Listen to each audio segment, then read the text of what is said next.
안녕하십니까, 반갑습니다. 자서전 쓰기 강사 민경호입니다. 여기에서 읽어드리는 글은 실제로 출판된 자서전의 내용입니다. 건축사이신 우지환 대표님께서 이번에 저희 출판사를 통해서 책을 발간하셨습니다. 지금 읽어드리는 글은 이 자서전의 주인공께서 살아오신 이야기입니다. 이것을 읽어드리는 데는 이유가 있습니다. 본인의 자서전을 쓰려고 하시는 분은 많은데 어떻게 글을 써야 하는지 몰라서 그 방법을 궁금해 하십니다. 그래서 자서전으로 실제 제작된 책을 소개해드리면 많은 분들에게 참고가 될 것이라고 생각합니다. 이 내용을 들어보시고 여러분 자신의 자서전을 기획해 보시면 좋겠습니다. 아직까지 민선생 자서전 쓰기 TV 유튜브 채널 구독자가 아니신 분은 구독 버튼 눌러주시고요. 좋아요와 알림 설정도 부탁드립니다. 그러면 이제 자서전의 세계로 여러분을 안내합니다. 재밌게 시청하시기 바랍니다. 아버지의 손재주. 내가 성장하면서 바라본 아버지의 모습은 이러했다. 아버지는 남과의 약속은 반드시 지켜야 한다는 생각이셨다. 그리고 어떠한 위험한 일이나 부담스러운 일에는 좋은 일이 생긴다 해도 임하지 않는 강직한 분이셨다. 그리고 늘 책을 가까이 하며 무언가를 쓰고 만드는 일에 일과를 할애하셨고 밖에 나가는 일이 거의 없었다. 그런 아버지의 모습을 어머니는 늘 불편해하셨다. 어머니는 아버지의 생각이 잘못된 것이라 할 수 없으나 가정 형편이 매우 어려웠으므로 예외가 있어야 한다고 생각하셨다. 그리고 때에 따라서는 가장으로서 가정의 궁핍을 해결하기 위해서라면 때로는 남과의 적절한 타협도 필요하다고 목소리를 높이셨다. 그러나 자식들을 향한 그런 어머니의 애틋함은 하소연에 지나지 않았고 불평에 가까웠다. 그런 탓에 늘 우리 가정은 힘겨운 삶을 살아야 했다. 어머니의 고생에도 아랑곳하지 않으셨던 아버지. 아버지는 가족에겐 어떤 사람이었나? 아버지는 어머니와 가족을 어떤 모습으로 지켜보았을까? 왜 밖에 나가 돈을 벌 생각을 하지 않았을까? 회초리로 천자문을 가르쳐 주셨던 아버지. 그랬던 아버지가 왜 자식들에게 배움의 중요성을 일깨워 주지 못했을까? 유교 사상의 틀에서 빠져나오기가 그렇게 힘이 들었을까? 왜 어머니를 힘겹게 했을까? 나가서 돈을 벌기가 두려웠을까? 양반 체면에 밖에 나가 일을 하거나 일을 구걸하기가 싫었던 것일까? 가장의 역할을 감당하기가 힘겨웠을까? 유년기의 풍족함에 익숙한 나머지 일을 해야 한다는 것에 자존심을 허락할 수 없었나 보다. 그러나 아버지는 비록 가진 것 없어 남루하고 비루한 삶이었지만 결코 그릇되거나 부정한 일에 흔들리지 않는 삶을 살았다. 그래서 내가 부모로부터 받은 정직과 근면 그리고 성실한 마음가짐은 내게 가장 큰 유산이자 내 정신 속에 자리하고 있어 자식들에게 이어지고 있는 큰 뿌리이다. 아버지 고향은 이북이다. 1918년 무호생인 아버지는 경기도 연천군 장남면 자장리 고랑포에서 태어나셨다. 몇 해 전 나는 다행히도 아버지와 육촌관계인 구순의 나이를 넘긴 아저씨를 만날 수 있었다. 나는 아저씨께 젊은 시절 아버지의 모습을 여쭈었다. 해방 전 아버지의 어린 시절 고향에서는 할아버지 식솔들은 이동수단으로 달구지가 아닌 백마를 타고 서당에 다닐 정도로 풍족한 집안이었다고 했다. 아버지는 경전에서 일제강점기 때 전차 운전사로 일했고 나중에는 작은 시계포를 운영했다. 어릴 적 우리 형제는 아버지를 통해 천자문을 익혔다. 아버지 앞에서 뒤돌아 앉아 익힌 내용을 암송해야 했고 불분명한 발음에는 영락없이 회초리가 등에 와닿았다. 전해 내려오는 가문의 족보는 일정 시간이 지나면 늘 지필목을 통해 손수 지필을 거쳐 책으로 엮어 보관했다. 특히 예의범절의 중요성도 엄격한 가르침으로 일관하셨고 특별히 아직도 기억에 남아있는 것은 출필고 반필면, 즉 집을 나설 때는 반드시 어른께 고하고 집에 들어올 때는 반드시 얼굴을 대하라 또한 제례나 장례의 절차 등은 문중의 법도와 도덕적 의의를 언제나 사유와 근거에 기초해 소상한 가르침을 주셨다. 형들과 나는 고등학교까지 이발소에 가본 적이 없었다. 늘 검소했던 아버지는 여러 종류의 바리깡으로 우리 형제의 머리를 손수 깎아주셨고, 집안에 필요한 책꽂이며 찬장, 옷장 등 가재도구나 집기의 대부분은 아버지의 손에 의해 만들어져 유용하게 쓰였다. 어느 날 소스라치게 놀라는 일이 있었다. 무심코 방문을 열어 한 발을 내디든 순간 엄청나게 커다란 뱀이 또아리를 틀고 앉아있는 것이 아닌가. 나도 모르게 놀라 비명소리를 지르며 방을 뛰쳐나왔다. 그렇게 놀란 내게 빙글에 웃음을 지어 보이셨던 아버지. 죽은 고목나무를 다듬어 달군 인두로 비늘 하나하나를 묘사해 살아있는 것과 같이 흡사한 구렁이를 조각하셨다.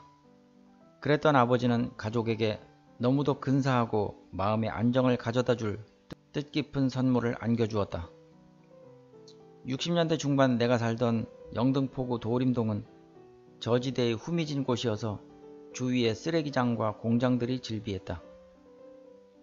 그렇게 검소한 생활에도 불구하고 우리에겐 가족 모두 함께 거주할 변변한 보금자리 하나 없었다. 그런 우리에게 엄청난 일이 벌어졌다. 아버지는 그럴싸한 집을 한 채 가족에게 선물한 것이다. 우리가 살았던 그 집은 무허가 판자촌 집들이 빼곡히 들어선 곳으로 발 디딜 틈이 없었다. 초등학교 입학을 앞둔 어느 날 나는 아버지의 손에 이끌려 우리가 당시 살고 있던 동네와 그리 멀지 않은 곳에 있는 공터에 갔다. 이후 나는 줄곧 아버지와 함께 그곳에 가게 되었고, 가는 날이면 아버지는 아주 조금씩 손수 집을 짓기 시작했다. 아버지는 땅 주위를 이곳저곳을 삽으로 여러 개의 사각형 모양을 돌려판 후 그곳에 기초를 만들지 않고 담장을 쌓았다. 담장의 재료는 아버지가 그곳을 오가며 간간히 주워놓은 깨진 시멘트 블록들을 사용했고, 시멘트에 모래를 갠 줄눈과 함께 담은 척척 쌓여져 올라갔다. 때때로 블록이 모자라면 나무판으로 담을 대체했다. 바깥 담장이 쌓여지자 얇은 베니다 합판 4장이 못지를 통해 공간이 구성되었고, 신기하게도 이내 방이 만들어지는 것이 아닌가. 며칠이 흘렀을까. 작은 강목들이 보와 기둥 역할을 했고, 기둥과 기둥을 가로지르는 보 위에 못질에 만든 삼각형 트러스가 올라갔다. 그 위에 공장 주위에서 주워온 슬레이트와 생철 조각들이 지붕 재료가 되어 덮여졌다. 먼 발치에서 바라본 우리 집 지붕은 바느질로 천을 기워 만든 총천연색 저고리를 연상하게 하여 마치 화가의 작품을 보는 것과 같았다. 아버지는 어디서 그렇게 잘 구해 오시는지 매우 크고 넓적하며 두껍고 울퉁불퉁한 돌들이 방바닥 재료가 되어 바닥에 깔리자 구들장이 만들어지는가 하더니 이윽고 그 위에 쇠흑손으로 몰타를 바르자 훌륭한 방바닥이 되었다. 이어 2개의 구공탄 아궁이가 만들어지고 부엌 위에는 찬장과 선반이 만들어져 벽에 걸렸다. 바깥쪽 담장 주위에는 유리를 대신한 비닐문과 창문이 달렸다. 그런 날들이 며칠간 계속되면서 하루가 다르게 만들어져 가는 집은 어린 내 마음을 들뜨게 만들었다. 집짓기의 모든 과정이 마무리되자 아버지는 뒤편에 토끼를 기를 수 있는 조그만 토끼장과 갖가지 살림도구와 연장 등을 넣을 수 있는 괴짝들까지 짜놓았다. 그렇게 지어진 우리 집은 자연의 변화와 계절의 흐름을 잘 견디질 못했다. 바람이 조금이라도 세게 불라치면 금방이라도 날아갈 듯했고, 여름 한낮에는 더운 정도가 아니라 숨을 쉬기 어려울 만큼 뜨거웠다. 그리고 생철 지붕 위로 쏟아지는 소나기로 챙챙거리는 소리는 서로의 이야기가 들리지 않을 정도로 요란했다.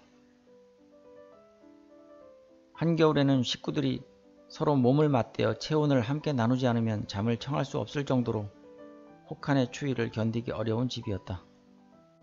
비록 손대면 무너질 듯한 무허가 판잣집이었고, 그 집은 누군가의 토지 위에 소리 없이 지어진 것이었다. 그래도 당시 그런 집은 아무에게나 주어졌던 것은 아니었다. 그나마 가장인 아버지에게 있어서 살아가야 할 굳은 의지와 스스로 집을 지을 수 있는 남다른 손재주가 없었더라면 그런 행복은 결코 우리 가족이 맛볼 수 없는 일이었다. 어렵사리 지은 집의 행복함에도 아쉬움은 없지 않았다. 집엔 화장실이 없었다.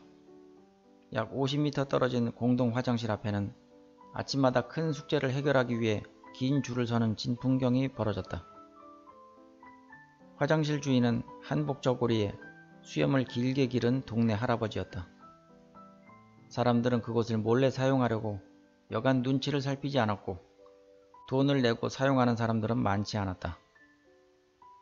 어느 날 오후 아버지가 할아버지와 실랑이를 하고 있었다. 화장실을 사용하고 그 대가를 치르지 못해서였다.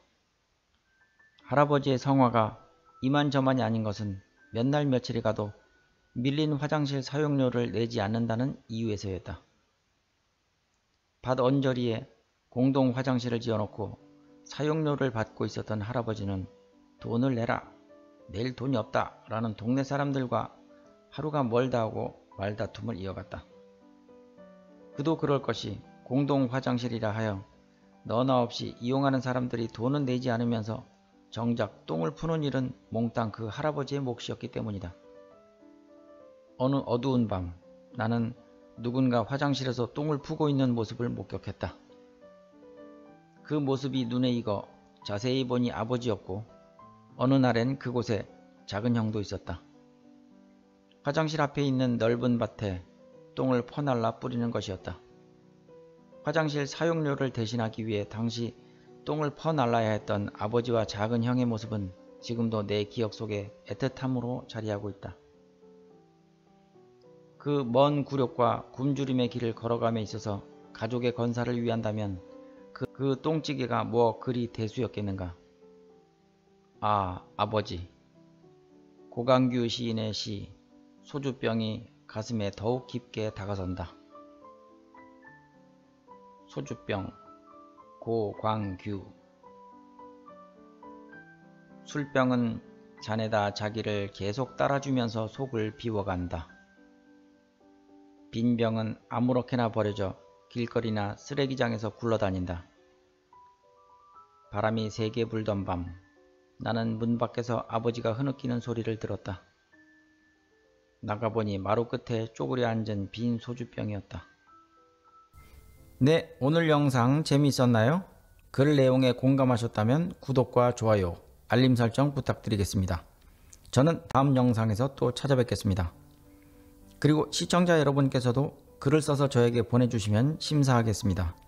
심사 후 채택되면 동영상을 만들어 저희 유튜브에 올려드리겠습니다. 많이 신청해 주시기 바랍니다. 연락처와 이메일 주소는 유튜브 설명란에 적어 놓았습니다. 감사합니다.